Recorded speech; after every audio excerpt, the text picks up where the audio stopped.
Hey everyone, welcome to my kitchen. We are going to do cauliflower au gratin, which is a great side dish for Thanksgiving, especially if you are trying to eat low carb, because this has considerably lower carb count per serving than your typical vegetable dish at the holidays. So I'm kind of excited to make this. Now, because this is going to end up being part of our dinner, I was going to pick up a rotisserie chicken. I actually had it in the cart, and it was one of the last ones there, and this was like at 10 after 5. And I thought to myself, I'm going to just see what the difference is between a rotisserie chicken in price and buying a raw chicken and cooking it myself.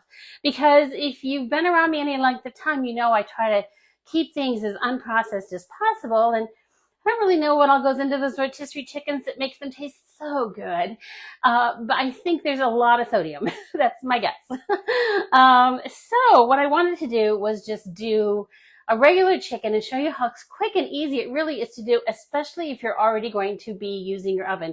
Which reminds me, it would be so helpful if I turned my oven on. So because the cauliflower is going to bake at 400, I'm just going to go ahead and put this chicken in, and hopefully they'll be done around the same time. Now, I'm not going to make you wait that long, but I am going to show you how I put the chicken together quickly and easily. Yes, it takes a few more minutes than buying the rotisserie and just setting it on the table. But here's two things. Number one, the rotisserie was $9.99, and it was a much smaller bird. So I paid $7.29 for this guy, and I'm going to guess, at least a pound or two heavier. I'm going to guess, because the typical rotisserie chicken is maybe 3.5 to 4 pounds, and this bird is almost 5. So it is a lot more bang for your bucks if you're trying to keep your grocery bill, smaller with everything going up. I mean, I remember when rotisserie chickens were $5.99, and that wasn't that long ago. So right now, with everything more expensive, this is a way to save a little money. Yes, it takes a few extra minutes, but honestly, not that much longer. And I'm going to show you a couple tricks to get it in the oven and on the table quickly. The first trick I want to share with you is if you have a piece of our stoneware that this bird will fit into, you can actually cut the time significantly by doing it in the microwave. I used to do this all the time when our kids were growing up. I can't even tell you how many times I did this. I'm going to go off camera for a second because I meant to do this ahead of time and get my bird all washed, and I forgot to do it. So sorry for being off camera. I suppose I could just turn the camera. But anyway, when my kids were younger and still living at home, especially when my son was in high school, I would often be leaving for the evening because that was when I was doing live shows, or I would be, maybe have a meeting or rehearsal or something, and I would need to leave for wherever I was headed before he was going to get home from soccer practice. So I used to literally, this is so much bigger than a rotisserie chicken. Okay, here we are. I literally used to leave this stoneware baker in the refrigerator with a Post-it note on it. Excuse me while I wash my hands. It would have a Post-it note, and the Post-it note would say, put me in the microwave for 30 minutes without the lid on, because you want the lid off in the microwave. And then I have a small pot of potatoes peeled and ready to boil, sitting on the stovetop with a Post-it note that says, once the chicken's going, turn me on medium heat and let me boil for 10 minutes or whatever. And my son could have a decent meal that he didn't have to do a whole lot of work for, even though I wasn't home to do it for him. So I love this thing in the microwave. I'm choosing not to do that tonight. Hey, Patricia. Hey, Kathy. I'm choosing not. Oh, I saw Patricia. It's Pauline. It's Paulette. Paulette. Oh, my goodness, friend. How are you? Happy birthday to Justin. Was it yesterday? I sent him a message. Actually, I sang him a song. But anyway. He could have a decent meal. But it was done in the microwave. So I was saying I don't do it. Not going to do it that way tonight because my microwave is noisy and I don't want all that noise going in the background here. But just know that that is an option and it does work. I would always tempt the chicken to make sure it's at 165. It's not going to brown the way it will in the oven when you do it in the microwave. And if that's an issue, one of the things you can always do is pop it in the broiler, under the broiler for a little bit. But if you're in a hurry, chicken in the microwave works fantastic in a piece of stoneware. And it was one of our favorites. I mean, we did it all the time. So, all right. This is a significantly bigger bird. I almost wish I'd bought the rotisserie one just so we could put them side by side. So for $2 less, actually almost $3 less, it's a lot more chicken. So here is two things. First of all, I'm not stuffing it, obviously. I did take out, there's a neck and some other, I think it's just the neck. You want to make sure you've taken the gizzards out. If there's a little package inside, in fact, you know what? I'm just going to double check and make sure I did get everything. I did not. Good thing I looked. Yeah, we want these out. These will give a bitter taste, and we don't want that. So make sure your innards are out, and it'll cook much faster when it's not stuffed. So obviously, if it's a special day and you want to stuff it, you go for it. This is certainly a great alternative to a turkey on Thanksgiving if it's a small group. But it just cooks a lot faster if it's not stuffed. The second thing, I don't know if you noticed what I was doing here, but instead of trying to truss it with string, I just use a rubber band. Honestly, a rubber band. Now, this was a brand new rubber band out of a brand new package, so, you know, but any old rubber band will do because it's not really touching anything you're going to eat. And even if it were, any bacteria is going to burn off in the oven. And then literally use a pair of scissors to snip it off, and you are good to go to eat your bird. But it's all tied up, and I haven't had to fuss with strings. So I got to wash my hands again. And just in case you're wondering, I grabbed the first seasoning that I saw that I thought would be appropriate for this chicken, which ironically is rotisserie seasoning. How's that? I thought about doing this in the air fryer, but this bird's a little too big for the air fryer. So sticking with the oven. And besides, I was already turning the oven on, so it just seemed like the sensible thing to do. So we're going to just go ahead and pop this in the oven as soon as that oven is preheated. And then meanwhile, we're going to get working on the cauliflower. So again, if you're trying to keep your carbs down, this would be a great recipe to substitute for any other vegetable that's higher in carb, like squash. Also for mashed potatoes.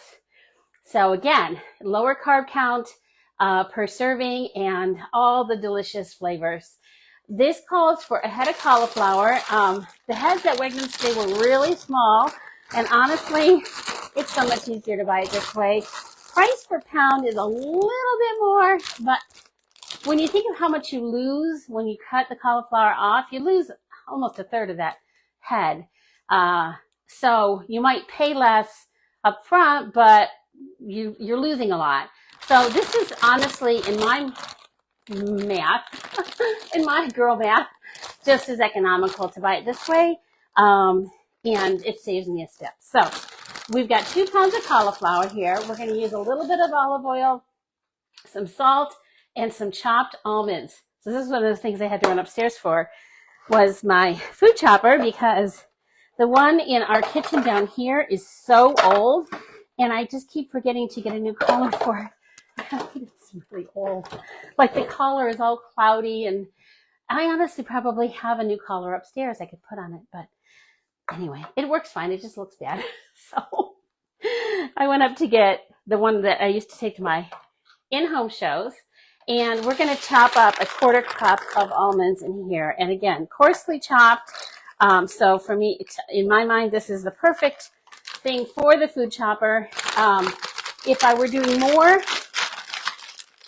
by all means, I'd be pulling out my favorite new product, the new Twist and Chop. But it's just a 1/4 cup. So we're going to pop those in the base of the food chopper. This is a little FYI. A lot of people I have discovered over the years don't realize you can chop right in this. They've seen me or other consultants use the food chopper on the cutting board, which works great. But this is actually meant for you to chop in it. So you can do that. I just find that, you know, it has to be a pretty small amount. So we're going to just chop these. And again, we're going to do it coarsely. And hopefully I'm not going to make too much noise here. Let me do it here. And that's always like, so what do they mean by coarsely? I don't know. You get to decide. This looks fairly coarse to me. Now, obviously, you want to make sure if you're going to take this somewhere or you have guests coming that if you're going to make it, you don't have anyone who's allergic to almonds, or at least you make sure that it's known that it's on there. And I think it's something you could leave off if you needed to. Okay. All right. So we got that prepped. That is the cauliflower. And we are going to, oh, I forgot to grab a bowl. So let me go do that. We are going to get the cauliflower ready, and we're going to actually start it on the stovetop and then move it into the oven. So, y'all, how many times have you seen me use this bowl on a live demo? I feel like every Thursday night I have this thing out. So if you don't have a stainless bowl set like these, these are awesome. You see me use it all the time. It's a set of 3. It comes with lids that go on, which I love to use, especially if I'm like, this is the bowl I will put my bread dough in to raise. So perfect for that, and other things like that. It's super handy. All right, so we're going to throw our, and the best way, well, there's a lot of ways to get these. So you just message me. I'll tell you what your options are. But they are fantastic. So next week when you're trying to get your stuffing and it's flying out of the bowl, actually, here's what I recommend you do. I used to tell my host to do this. I don't know why I forget to do this anymore. Is put a piece of paper on your fridge and keep a pencil or a pen nearby. And as you're cooking next week and you find yourself frustrated with things, like your whisk is falling apart or your scrapers are half melted or your stuffing, you don't have a bowl big enough. This is the medium-sized bowl, by the way. There's a much bigger one that comes in the set. When those things are happening next week, just write them on that list. And I'm going to tell you, personally, in my 30 years of doing this, the week after Thanksgiving is one of the best weeks of the year to host, because you are going to not only have fresh in your mind a list of things that you wished you'd had for Thanksgiving, but so are your friends. And I have a super fun 3-day holiday pop-up party going that I'll be offering. Hold on just a second. I seem to be having an issue here. That I'm going to be offering the first 2 weeks of December, everything guaranteed delivery and plenty of time for Christmas. 3-day, super fun, online holiday pop-up party. As host, you'll be able to choose any item or set at 60% off, including any sale prices. So it's going to be a super fun time to host. And you and your friends are going to be able to get the things you wished you'd had for Thanksgiving in plenty of time for Christmas, plus do some gift giving as well. All right, so we have put some of the oil in here. It's supposed to be 2 tablespoons divided. You know how good I am at measuring oil. We're going to put the other tablespoon in here. Let that heat up for a minute. And then what we're going to do is we're going to actually cook the cauliflower for a couple minutes on either side. And then we're going to make the Mornay sauce. I'm kind of excited to show you how to make this. I actually picked this recipe on purpose so I could show you how to make this sauce. So next week when you're making your gravy, you have seen how to do this and hopefully have an easier time with your gravy. If you've ever had issues with your gravy being lumpy or just not coming out the way you want it to be, I'm going to show you an easy way, super easy stovetop method to get your gravy perfect every time. This is how my husband taught me. Well, we were married 42 years last week, so it was a long time ago. And having grown up with lumpy gravy all my life, I was just like, this is amazing and it's so easy. So I'm going to show you that here in just a minute. All right, our oil is ready to go. I'm going to let that cool, so I'm just going to put my mitts right there. We're going to put this in. You're going to hear it sizzle. Yay. Grab a scraper here.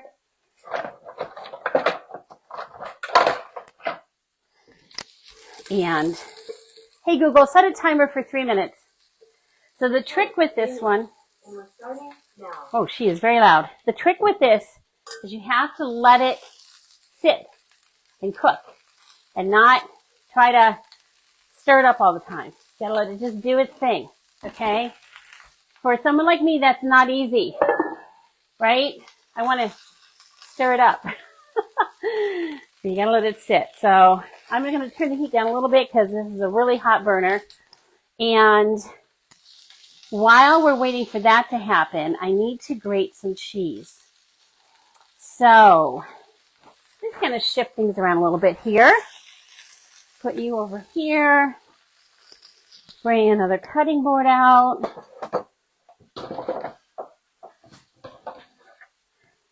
Oh, where's my other cutting board? Uh-oh. Hold on a minute. Well, we'll just use this one. Okay, we'll bring this one over here because we're going to need to grate some cheese. So we have two kinds of cheese that we're using tonight. We are using a Gruyere cheese and we are using a cheddar. So it says for the cheddar to be coarsely ground. Now, I'm not sure how coarse that needs to be. If you want super big, chunky, this is going to be your new best friend. So this is the double grater that has the big chunky on one side and the really fine grater on the other side. I'm going to assume that this coarse grater is going to be good enough. And again, if you've been around me any time, you know this is just like probably one of the most used tools in my house. So I'm on a website called the Passionate Penny Pincher. Try saying that a few times quickly. And somebody asked a question yesterday about how important is it to grate your cheese fresh. And I thought, well, she needs to watch my Wednesday or Thursday night demos because y'all know how important I think it is to grate your cheese fresh. So here's me grating cheese that's actually been sitting out for, let me think here, an hour and a half at least. Because I was at Wegmans an hour and a half ago and forgot to put it in the fridge. So you get the flavor is just so much better when you grate it fresh, and you don't have those additives, which is what she was concerned about. So it's like, friend, get yourself a good grater, and you'll be so glad you did. So 4 ounces of cheddar. That was a ginormous block. I've eyeballed it enough to know this is about 4 ounces. You know how it is with cheese, though. There's no such thing as too much. Hey, Google, reset the timer. And we're going to just turn these over. Maybe. Probably should have cut these down a little bit. They are really big pieces of cauliflower, but that's okay. It's all going to cook down here in a minute. Or bake down, I should say. But I love this idea of kind of roasting them on the stovetop first, or charring them, maybe that's the right term. Because look at this. This is going to give it such good flavor. Get this up in such a way that you can see it. Oh my word. Yes, there we go. Can you see? Oh, I can taste it already. It's going to be so good. So again, this is a great recipe if you're trying to eat low carb. Of course, cauliflower has all other kinds of good things built into it for your health. And we were talking about cheese and how you can never have too much. Let me finish grating this. So it calls for 4 ounces of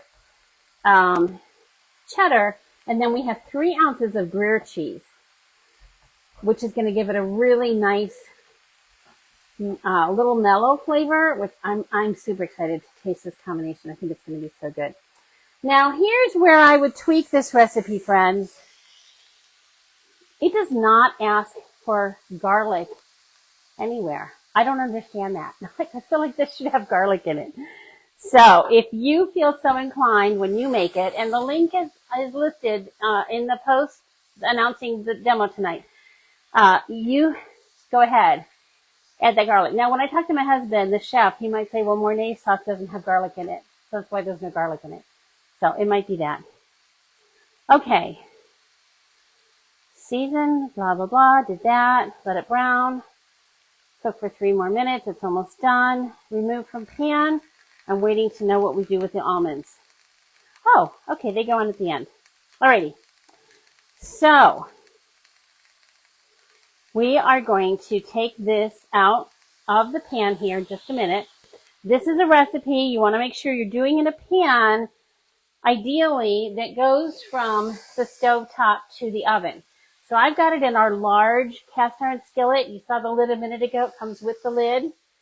This is awesome for roasting all kinds of roast. So if you've got venison in your freezer, if you've got a quarter of a cow like we do, whatever it is, and you're doing a lot of roast, chuck roast, sterling roast, those kinds of things, this pan is so awesome because you can braise it on the stovetop. Hey, Google, stop. And then put it in the oven, which to me is always a big win. All right, so we're going to take the cauliflower out. We're actually going to turn the heat off for a minute because it says to let the pan cool slightly before we make our Mornay sauce. I hope I'm saying that right. I was having the funniest conversation with a friend yesterday about words that are often misspelled, but then when we read it in the text, we pronounce it wrong. So one of my pet peeves is voila. Most people, I shouldn't say most, but I come across it quite often where the word voila is misspelled, usually badly. It's like very similar to the word viola, but it's V-O-I-L-A. It's a French word. Voila. So there, you have your spelling lesson for the evening. So she was saying, one of the words, well, we were talking about, I remember so vividly in high school English reading the word depot, but I didn't recognize it, and I read it out loud, like I was reading out loud in class, and I read it as depot, and that got a lot of laughs. The fact that I still remember it all these years later just tells you a little how humiliated I was. Okay, so we have got the cauliflower out. We have got some good stuff going on in the bottom of this pan, and we are now going to make our roux. So there's another fancy French term you can take to work tomorrow, or whoever you're hanging out with. The word roux, R-O-U-X, French term for, I don't know, butter and flour maybe, I don't know. It means something in French, but it's the name for this combination we're going to make. And it's the fat and the flour whisked together. So when you're doing this to make your turkey gravy, you're going to take I find it usually works best, equal parts fat and flour. So you're going to measure your turkey gravy, measure the fat from your turkey, okay? And separate it out, measure out. If you're doing a lot of people, I would say at least a quarter cup of fat to a quarter cup of flour. You can double that, triple that. You know, if you got a big crowd coming, I know somebody who's hosting 30 people, half a cup fat, half a cup flour. You'll end up with a lot of gravy, but hey, it keeps, right? So we are doing just 2 tablespoons here. And this is the basis of your gravy, but also anytime you want to make a white sauce. I was actually talking to somebody else today about how when recipes call for a can of soup, I just make a white sauce and add what other flavors might need to be in there, like chopped mushrooms or whatever, onion, chicken, whatever. And this is how you would start that as well. This is a very simple but not very often taught skill that works so much better than putting your flour in water and shaking it until it's smooth-ish and hoping those lumps will mix out. This is your lump-free, guaranteed lump-free method to making your gravy have it come out perfect. So we have 2 tablespoons of butter in here. we are adding 2 tablespoons of flour, and I can feel my watch telling me that my half hour is up, so I'm sure that's no big surprise to many of you. I will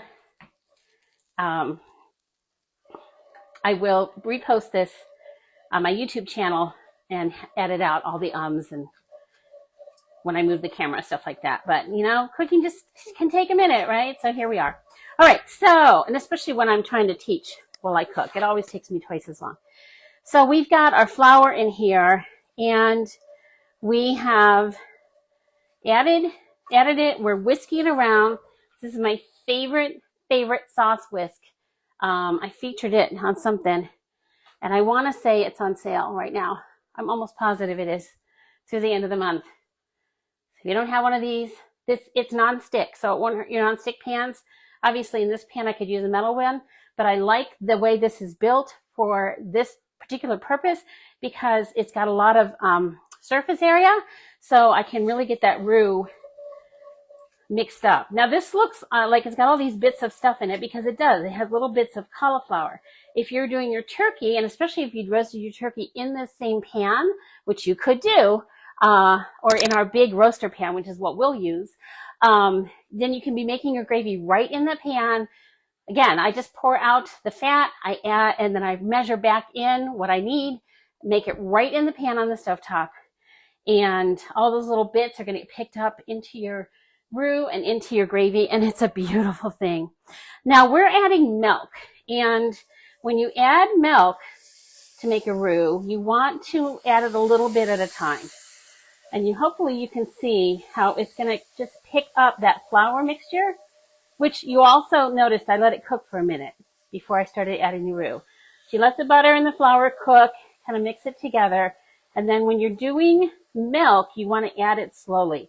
If you are just adding like turkey broth or chicken broth or even water, you can add it all one time. Milk's a different creature. You have to add it a little bit at a time. Mix it in real well, and then add a little bit more. And we are going to have our beautiful white sauce here that the cauliflower is going to go back into.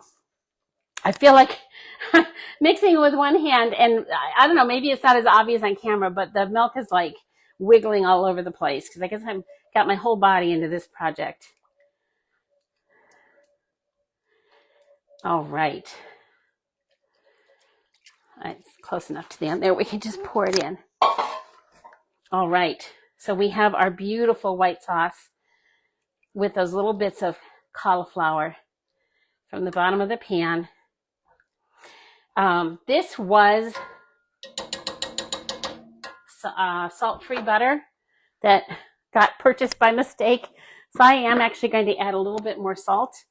It's about 1/4 teaspoon per stick of butter, and that was just 2 tablespoons. So not a lot of salt, but a little bit because you will notice the difference in the flavor.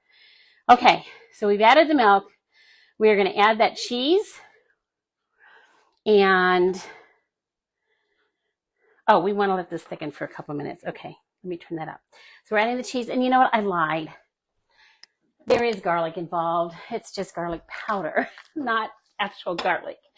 I would have just thrown in regular garlic, friends, but you get to do whatever you want. And, you know, some of my friends I know really count on, following the recipe step by step. The whole idea of not measuring the olive oil was already putting you over the edge. So if that's you, no worries, because you really need to do what works best for you. So we need 3 ounces of Gruyere cheese, and this is 1/2 pound. So let me get my scale and see how much how much is 3 ounces? Is that bad that I don't remember how many ounces are in a pound? I know that I know, but it's just, right, this is just in the way. I was not thinking. I would have put that away sooner. Okay, I was thinking it's 16 ounces to a pound, but I don't know. I was having that brain moment, y'all. So if this is not quite half a pound, then I want not quite half of this Gruyere cheese. And here's the thing. This is definitely a little, exotic flavor adding. If that's going to throw your family off, just stick with the cheddar. Just add more cheddar, or maybe throw in a little Swiss to add a little extra flavor. Okay? Because I know, same page that I was talking about a minute ago, somebody was kind of asking, what to do. She's trying all these wonderful new recipes that her kids won't eat. And so you kind of have to do what works for you and your family. But I encourage you to give it a try, because Gruyere does have a really great, unusual flavor that's going to bring this sauce to life in a different way and just make you feel, I don't know, I think special cheese makes you feel special. Okay, so we are now going to turn this way down. We're going to toss that cheese in and some of the Gruyere and the garlic powder. We're going to mix this in. We are going to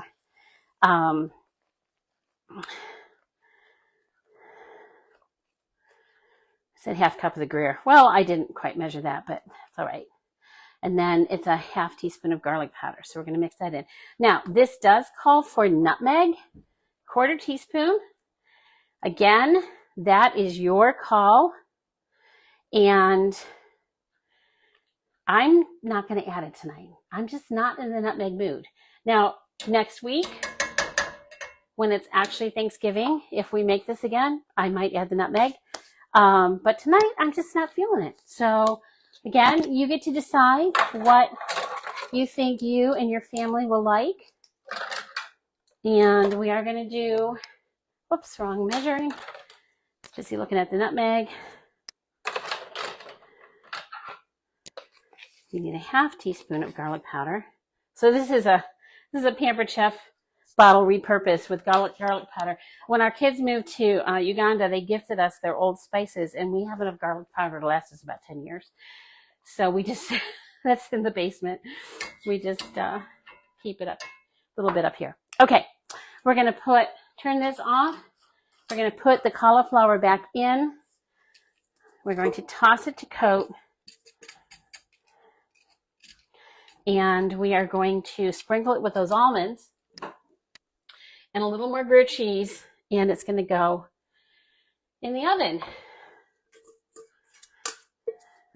And it bakes for about 15 minutes, and then you let it sit. So the chicken's been in the oven for, I don't know, 20 minutes now, I'm going to guess. It probably takes a good 45 at this temperature, which is 400 degrees. So what I'll do is when the timer goes off for this, I will temp the chicken and see how close it is to being done. And then I'll post pictures of it all so you can see the finished product. But I'm pretty excited about this. It looks really good. My only regret is that I didn't cut that cauliflower into smaller chunks, because some of these are just a lot bigger than I would like. And you know what? There's no reason I can't take my knife and cut some of these down now. Like, here's an idea. We've got time with that chicken, and I can cut them right on the cast iron. It's not going to hurt it any. So there you have it. Just make do. They're not going to be as browned like this. They could have. There would be more edges brown. That's what I'm trying to say. If I had done this sooner, but for the sake of having it be more bite size and the pieces in here a little more even. Just cutting it. That's one of the wonderful things about using cast iron. So I would not do this in your nonstick, please and thanks. Don't do that. But in your cast iron, or in your, if you have our old stainless, or if you use stainless of any variety, then this is perfectly acceptable. And there you go. All right, we're going to grate a little more Gruyere to put on top and sprinkle with almonds. And pop it in the oven for 15 minutes. And like I said, I will share pictures when it's done. So a little more Gruyere. Just do this right over top, like so. So Gruyere does have a rind, and you don't want to add that. It would just grate down to the rind. Okay. And then we're going to sprinkle the almonds on top. Again, if you have somebody who's going to be allergic to the almonds, just leave them off. If you're like, okay, but I want a crunchy topping, I would suggest, as long as gluten isn't an issue, do panko crumbs. So you can mix like half a cup of panko crumbs with a tablespoon or 2 of butter. Melt the butter, stir in the panko crumbs, and sprinkle that over the top, and that'll give you a nice crunchy flavor as well. But I like the almonds if that's something that you can serve, because they're a lot better for you than panko crumbs. Okay, we'll just leave it at that. All right, we're going to pop this baby in. Last thing I want to share with you, because I'm going to stick it in here in a minute. Hey, Google, set a timer for 15 minutes. 15 minutes, and that's starting now. If you don't have this for your turkey, you're going to want it for Thanksgiving. This thermometer, it has a wire, and I'm going to stick this in here. Well, I'll do it, and I'll post pictures. So right now it's measuring the temperature in my kitchen, which says 80 degrees, okay? But you can put the probe in and stick it into your turkey, your chicken, your ham, whatever it is you're roasting, even your lasagna, and it'll keep the temperature for you, and you can see how close things are to being done. So I use this thing almost every day for all kinds of things. I use it to temp the water for the yeast for the bread. I use it to check sauces, and I'm trying to think of all the other things. I feel like we use this 2 or 3 times a day, especially if we're doing a lot of cooking.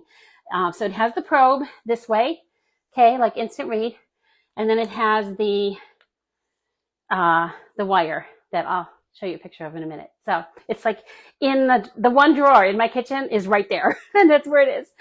So anyway, thank you for being on live with me tonight. Obviously next week I will not be doing a demo, but that doesn't mean I might not grab some grandkids and go live for a hot minute just to wish y'all a happy Thanksgiving. In 2 weeks, we'll be back, and we'll be focused on some Christmas prep. I have a cookie recipe I think we're going to explore that will be super fun. It'll be either that or I have a gingerbread house kit to do. So I would love your vote. What would you rather see? Linzer cookies or our gingerbread house kit? You get to vote. Tell me what you want, and that's what I'll plan for. I think it's December. Let me think here. December 5th is when we'll be back here live. So if I don't talk to you before then, have a wonderful Thanksgiving. I hope you're spending it with people that you love and who bring you joy, and making all the good food, and enjoy every bite, because you can spend the weekend eating well. eating thin. Eat well on Thanksgiving, eat thin the rest of the weekend. All right, friends, thanks so much for joining me, and I'll be back in 2 weeks. Bye.